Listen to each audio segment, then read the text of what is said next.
नमस्कार. आजच्या या विशेष विश्लेषणामध्ये आपलं स्वागत आहे. स्पर्धा परीक्षांसाठी रसायनशास्त्राचा अभ्यास करताना बऱ्याचदा गोंधळ उडतो, बरोबर? पण आज आपण या मूलभूत रसायनशास्त्राला एका अत्यंत सोप्या आणि कायम लक्षात राहणाऱ्या मेंटल चीट शीटमध्ये कसं बदलता येईल हे पाहणार आहोत. चला तर मग लगेच सुरुवात करूया. आजच्या ह्या विश्लेषणाची रूपरेषा अगदी सोपी आहे. आपण सुरुवातीला 4 मूलभूत रासायनिक प्रक्रिया पाहू. त्यानंतर अत्यंत महत्त्वाची रिडॉक्स रिॲक्शन, या प्रक्रियांचा वास्तवातील परिणाम आणि शेवटी परीक्षेसाठीचं अत्यंत महत्त्वाचं एक्झाम स्ट्रॅटेजी आणि रिव्ह्यू कव्हर करणार आहोत. तर सुरुवात करूया आपल्या पहिल्या भागापासून. 4 मूलभूत रासायनिक प्रतिक्रिया आणि त्यांची पायाभूत सूत्र. आता कॉम्बिनेशन रिॲक्शनचा विचार करूया. याचं लॉजिक अगदी साध्या गणितासारखं आहे. जेव्हा 2 किंवा अधिक घटक एकत्र येतात आणि त्यातून एकच नवीन उत्पादन तयार होतं, तेव्हा ती कॉम्बिनेशन रिॲक्शन असते. म्हणजे बघा, A अधिक B बरोबर AB. कोळसा जाळण्याची प्रक्रिया हे याचं अगदी परफेक्ट उदाहरण आहे, जिथे 2 वेगवेगळे घटक मिळून एकच उत्पादन तयार होतं. याच्या अगदी उलट असते डिकम्पोजिशन रिॲक्शन, म्हणजेच विघटनाची प्रक्रिया. यामध्ये एकाच घटकाचे तुकडे होऊन साधे घटक तयार होतात. म्हणजे AB तुटून A आणि B तयार होतात. पण एक लक्षात घ्या, हे असं आपोआप घडत नाही. हे घडवून आणण्यासाठी उष्णता, प्रकाश किंवा विजेच्या स्वरूपात बाह्य ऊर्जेची गरज असते.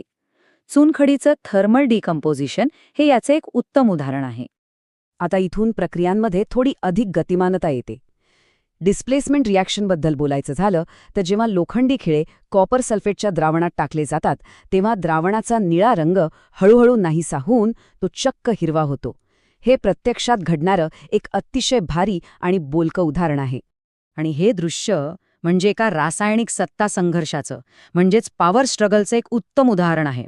या खेळात जास्त ताकदवान किंवा प्रतिक्रियाशील असलेला घटक कमी प्रतिक्रियाशील असलेल्या घटकाला त्याच्या जागेवरून अक्षरशः हकलून लावतो. रासायनिक जगात जो जास्त ताकदवान असतो तोच वर्चस्व गाजवतो. यानंतर येते डबल डिस्प्लेसमेंट रिॲक्शन. यामध्ये आयनॉनची संपूर्ण अदलाबदल होते. AB आणि CD मिळून AD आणि CB तयार करतात. या प्रक्रियेत अनेकदा तळाला न विरघळणारा एक घन पदार्थ जमा होतो. त्याला आपण प्रेसिपिटेट म्हणतो. बेरियम सल्फेट तयार होणं हे स्पर्धा परीक्षांमध्ये हमखास विचारलं जाणारं उदाहरण आहे, बरं का? आता आपण आपल्या दुसऱ्या विभागाकडे वळूया, the redox reaction priority. MPSC आणि UPSCच्या पूर्व परीक्षांसाठी हा उच्च प्राधान्याचा आणि हमखास गुण मिळवून देणारा विषय आहे. परीक्षेसाठी या 2 प्रक्रियांमधला विरोधाभास अगदी तोंडपाठ असणं अत्यंत आवश्यक आहे. बघा, ऑक्सिडेशन म्हणजे ऑक्सिजन जोडला जाणं किंवा हायड्रोजन काढून टाकणं, आणि याच्या अगदी विरुद्ध म्हणजे रिडक्शन, ज्यामध्ये ऑक्सिजन काढला जातो किंवा हायड्रोजन जोडला जातो. हा परस्पर विरोध कायम पक्का लक्षात ठेवायचा. तर यातला सर्वात महत्त्वाचा मुद्दा हा आहे की रिडॉक्स रिॲक्शन तेव्हाच घडते जेव्हा या दोन्ही प्रक्रिया म्हणजे ऑक्सिडेशन आणि रिडक्शन एकाच वेळी घडतात.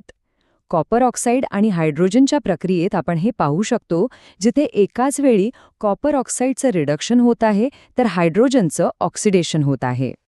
आता इथे एक साहजिक प्रश्न निर्माण होतो की ही अमूर्त दिसणारी सूत्र आणि सूक्ष्म पातळीवर घडणाऱ्या आयनांची देवाणघेवाण आपल्या आजूबाजूच्या रोजच्या जगाला प्रत्यक्षात कशी बदलून टाकते?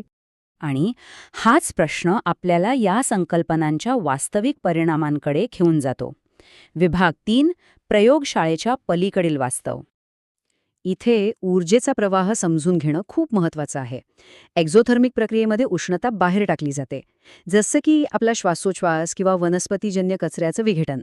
तर दुसऱ्या बाजूला एंडोथर्मिक प्रक्रिया उष्णता शोषून घेते. वनस्पतींमधील प्रकाश संश्लेषणाची म्हणजेच फोटोसिंथेसिसची प्रक्रिया हे एंडोथर्मिकचं एक अगदी उत्तम उदाहरण आहे. शिवाय रासायनिक प्रक्रियांमुळे वास्तविक जगात काही नुकसानकारक परिणामही होतात. पर्यावरणातील घटकांमुळे धातूंचं हळूहळू नुकसान होतं, जसं लोखंडावर गंज चढणं, याला करोजन म्हणतात.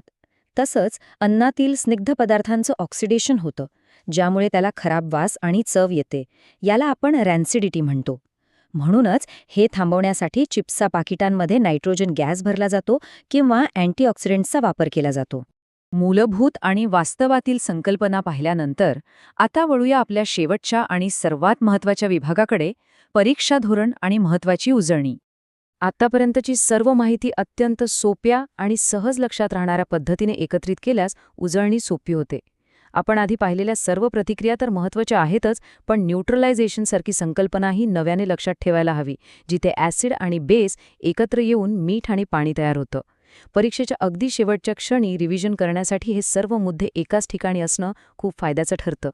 परीक्षेत जास्तीत जास्त गुण मिळवण्यासाठी एक अतिशय महत्त्वाची अभ्यासाची टिप नक्की लक्षात ठेवा.